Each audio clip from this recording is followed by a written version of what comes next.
Hello, everyone. I'm Kate Houston, and today we have a wonderful treat.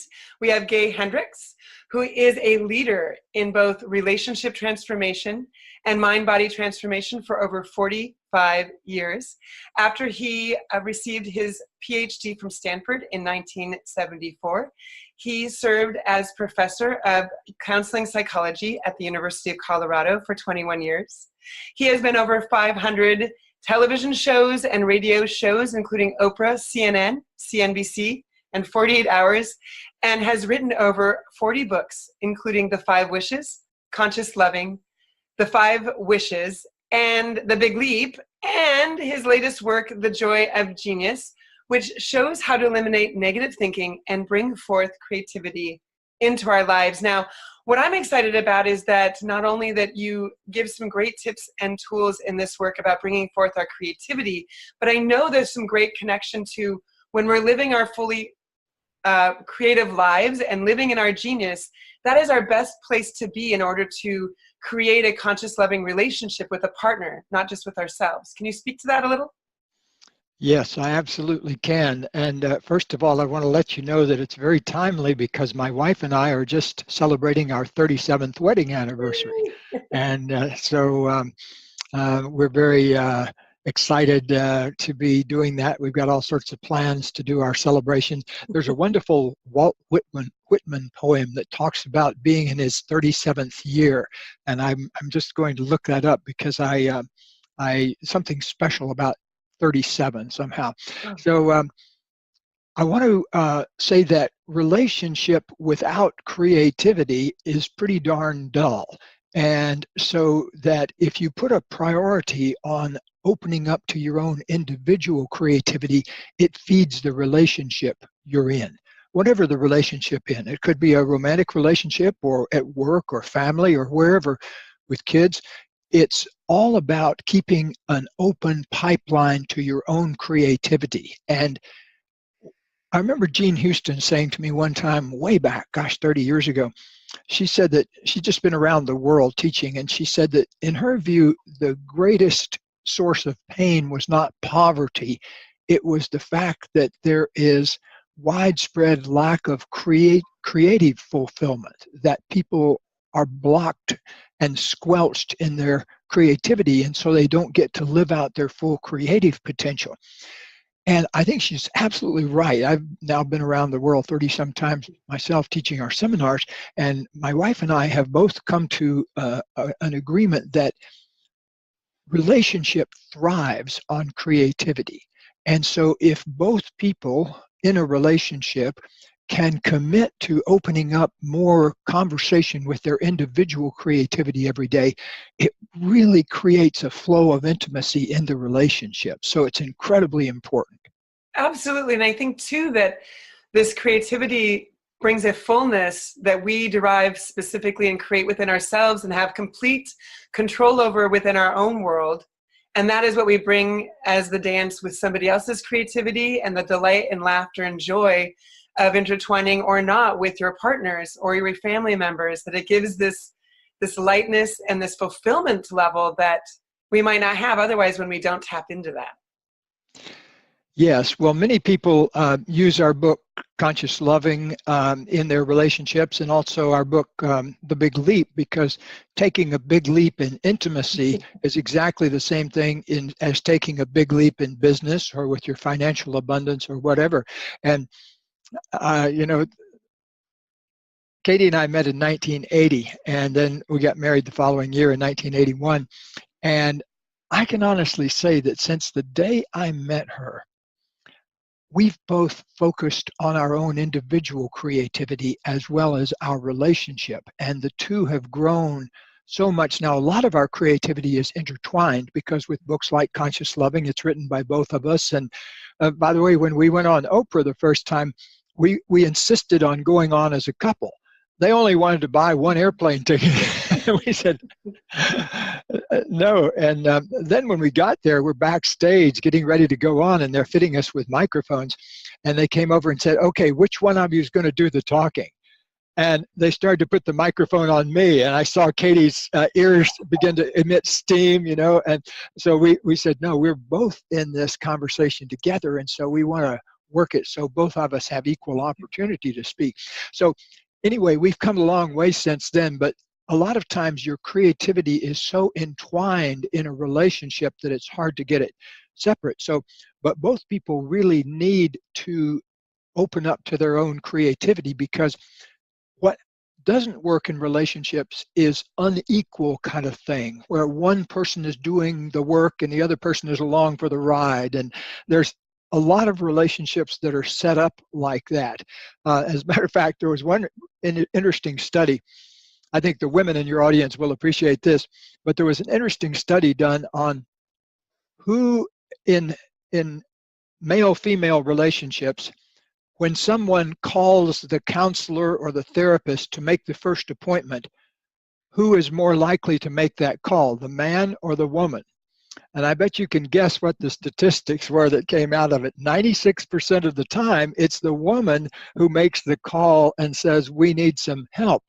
And so as a man, I realized that my guys have a lot of stepping up to do. You know, that women oftentimes are more committed to relationships and the flow of intimacy than men are. And I'm not saying that to put down men, because I think we all need that. It's just that I think, like in my own case, I was so much slower than many of the women I was in relationship with regard to, say, knowing my own feelings. Like I can remember women as way back, even when I was in my first big love when I was a teenager, she would always say, well, tell me what you're feeling, or what are you thinking? And I just couldn't figure out what she was trying to get at, you know. I wanted to figure it out, but I didn't know at the time that I had things like anger and sadness and fear and all of those emotions. I was really into stonewalling against all that stuff, you know, and being a tough kid in the South growing up in the 1950s. But now I've found that, you know, even big tough guys like General Norman Schwarzkopf, the big war hero, said the most amazing thing. He said, any man who can't cry scares me. Yeah. That's cool, I think. Because I think this is so great. I think too that when both individuals are tapping into their creativity, we are offering each other an example of how, an inspiration how to do that, and we don't, quote, lose ourselves in relationship. I think when we let go of that unconsciously and put all of our eggs into the other relationship or that person, that is when we've lost sight of who we are. And when we stay firm and committed to that individually, that's how we get to be together. That's what we fell in love with each other in the first place, which is great. And I love too where you talk about how in The Joy of Genius, it's about really wooing and courting and making love to our creativity. Like relationship, we need to nurture it. And one of the ways that's huge that you mentioned that we need to do that is by making space and time in our lives and in our consciousness for that. And that one of the things that takes up space a lot of the time is negative thought. It's so true. In fact, negative thinking is one of the major blocks to opening up to your creativity. And one of the major types of negative thinking is self-criticism. Oh. And I've met so many people. I used to teach a course a couple of times a year on how to write a best-selling nonfiction self-help book kind of thing. And sometimes I've had 80, 90 people in the course, sometimes even more. And one of the biggest things that I had to help them with was getting through their self-criticism and negative thinking. And if you think about it, a lot of times what blocks our creativity is not having a place for it, but a place for it has to start inside. You have to create a space for your creativity inside yourself. And I happen to be doing this from my office here, and you can see behind me I have books on the wall and paintings and all those kinds of good stuff around. So I've created over the past 30-some years a really lovely physical space, and I think that's an important thing. But what's even more important is getting down inside and making your space. Do you have a loving space for your creativity inside? And so I think that that's the main work first that needs to be done. Then later on, if you want to make a pretty place, that's great. That's a wonderful thing to do. But start inside first. So is there one tip or trick you can give if we want to break free from that self-criticism loop or that negative thinking loop of a practical way in which we can start that? Yes. In The Joy of Genius, I give a couple of suggestions, and let me crystallize one of them. Every major self-change project in yourself or with a family or anything must begin with commitment. And so first of all, make a commitment to yourself. It'll take you 10 seconds, but here's the way the commitment goes. I commit to ending my negative thinking and opening up a major space for my creativity. You can put that in your own words, but that's the idea. I commit to ending my negative thinking and opening up my full creativity. So that's the idea. And sit down sometimes. I always have people just go in a room for 10 minutes by themselves and meditate with that idea. Just keep repeating it and thinking about it and feeling it in your body. And people come out of that 10 minutes of doing that by themselves, wow, because they realized they'd never really made a full-scale commitment to ending their negative thinking and opening up a dialogue with their creativity. And just like, if you go to buy a car, you might like the car, but the moment you sign that thing and make the commitment, or the moment in a close relationship where you look the other person in the eye and say in a heartfelt, sincere way, I commit to you. Yeah. That's magic. That starts the flow of magic going. So we've had, I think, 4,500 couples come through here over the years. And one thing we found is that no matter if they've been together 20 or 30 years, oftentimes they've never made a real commitment to each other. They've always had kind of one foot out the back door maybe for 30 years, or they've kind of sidestepped really making the heartfelt commitment. So that's where it all begins. And I think what's really interesting there too is when there's unpacking a little bit further in those relationship conversations where they may have a foot out the door or not made that commitment, if we get to ask them individually, how is your commitment to yourself, that they probably have not been conscious about that. And that's the place to start with, is how can you make a commitment to you? So you saying, make a commitment to ending the negative thinking and making a commitment to your creativity, and then allowing yourself to become aware of when you see yourself thinking in a maybe self-critical way, and being compassionate with yourself. Because the first thing is just recognition and awareness. And then you get an opportunity to maybe replace that negative thought with, compassion and just saying, oh, there it is again. Something as simple as that. You don't have to have something, opposite to replace it. Like you said, you don't want to just stuff in positive thoughts on top of it. You want to be authentic with that and being compassionate with yourself. And when you first do that, that's the next step to giving you place and space for that creativity to flow. I couldn't agree more. I appreciate you bringing that point out. One thing I wanted to mention also that we've touched on a little bit in regard to creativity is the new book, The Joy of Genius. It has that word genius in the title. And in the book, I have something that I want people to take a close look at, which I call the genius spiral.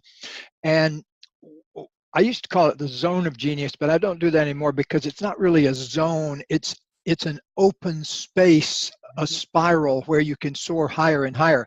And I wanted to tell you something that happened on our wedding day, given that it's our 37th anniversary.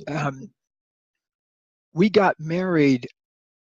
We had 3 weddings. We had a wedding for our California friends, a wedding for our Colorado friends, and a private personal one with just the 2 of us on a mountaintop in Colorado. And so during our private wedding, up on the mountaintop, as we were making our vows to each other, Katie said, look. And I looked up, and there were these 2 beautiful hawks spiraling around above our heads, riding the wind currents up into the air. And that gave me the idea of the genius spiral, that it's really open-ended and it's effortless, because those birds weren't flapping their wings wildly to be up there. They were just riding effortlessly on their natural energy, going higher and higher.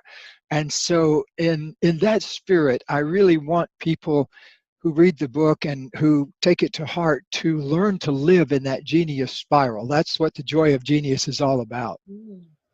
I love that. I love too that you talk about how creativity, and when we live in that genius, that it helps us attract and create that fulfilling love relationship, because we are in the flow, we're in ease, we've made space.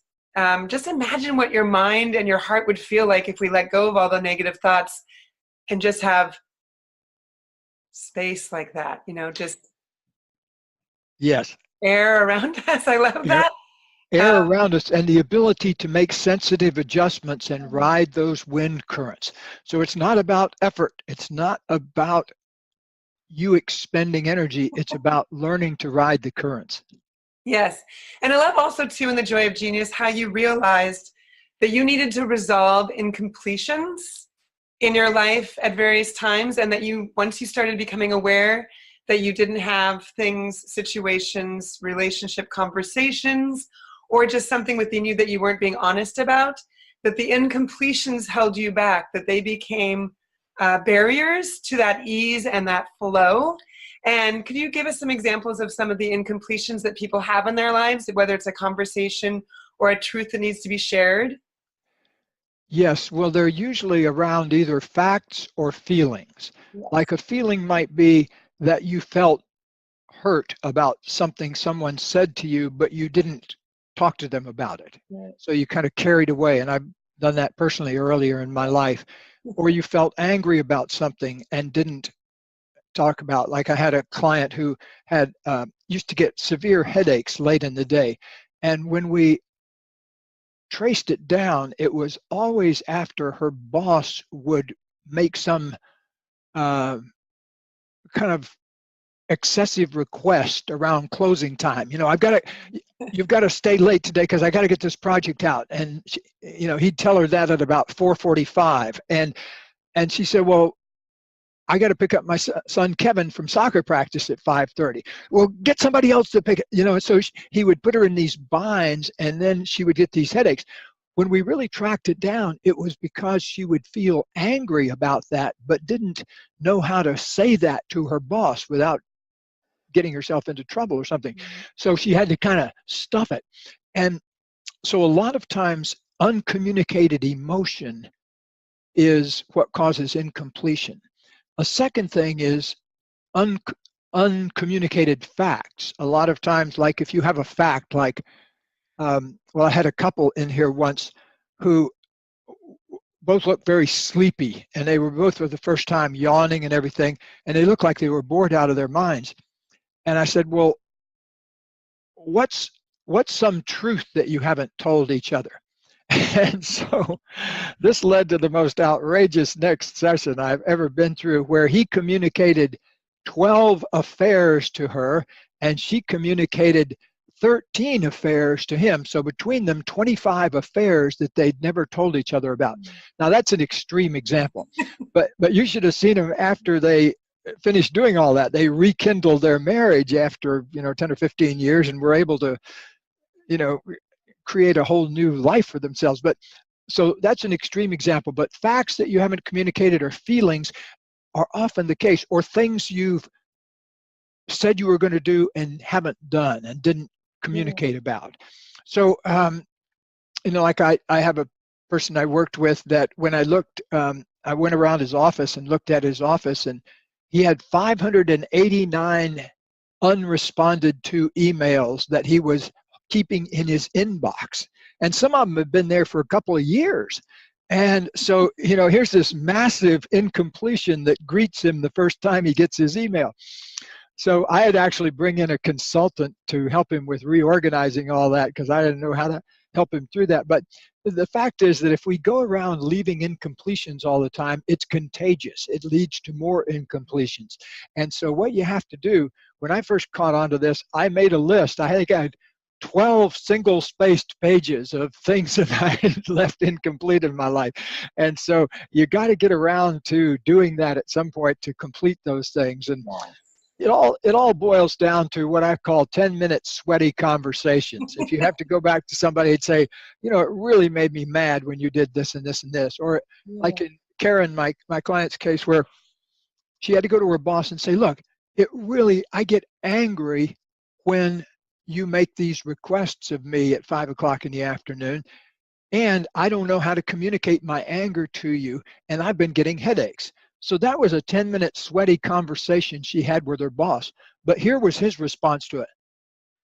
Oh my God, I never realized that. I'm sorry. It's like he was so oblivious to it because he was caught up in wanting to get his projects done and everything, that he never considered what he was doing to the other person.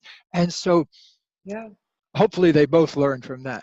I think too that taps into your other piece where in the book Joy of Genius, where you talk about where we try to control the future, and we have a lot of negative thinking and fear around that, and that stop blocks us from saying things, truths, feelings, facts, because we jump forward to the worst possibility, and then we live in that, and it takes up space and takes away from creativity, fills our heads with the negative thoughts, when in fact, when we just know our job is to share our feelings or our facts that are true for us without filtering because of the worry about the future or response, we actually create an opportunity and space for intimacy, whether or not the person agrees or not. But by taking away that fear base or spinning out of control in our heads about what might happen, we give a lot of space for something like that to happen where, wow, I thought you would maybe be mad. And, just removing that and just being honest builds intimacy and connection and creates completion of those feelings. So we're not then filling our space up. We make space. Yeah, and that's so important. The actual experience of spaciousness in our minds and our bodies is a delicious feeling. And there's only one way to get there that I have personally known of, is we have to get in the process of really learning to love and honor all the things we have inside and be able to express those things. And to make a commitment to expressing your genius is such a radical, wonderful thing to do. But I always say, like if you don't do that, it's like that great quotation in the Gospel of Thomas where it says, if you bring forth what is within you will save you. And I love that because it's so true, that whatever you have to bring forth, if you kind of keep it squelched inside, things don't go well. Yes, and I think that's one of the wonderful things about this series is that we have lots of tools and tips and tricks for women watching, including your work, The Joy of Genius, that's just come out, to help them understand how to unravel some of those things, how to have tools to shift out of the negative thinking and make space, or to let go of past experiences, to not let them rule your present and future. And so it's my pleasure that I get to share not only you and your wonderful work, but the many experts that are on our series to tap into that and free ourselves so we can live in that creativity, live in that genius, and then we attract like genius energy and quality, quantity, love, and creativity to be in partnership with people, with the love of our life, with our family members, to help us all live a more fulfilled, creative, loving life. I love it. Thank you so much, Gay, for joining us today. It's been a true pleasure. And everyone, if you haven't gotten a chance to pick up Joy of Genius, both on audiobook that Gay actually is narrating, or in print or in ebook, please do, because it's fabulous. It's a next step beyond The Big Leap, which was one of my most favorite reads of probably the last decade. So thank you, Gay, for joining us. And everyone, please go get the book and enjoy it. Thanks a lot, Kate. Great being with you. Okay.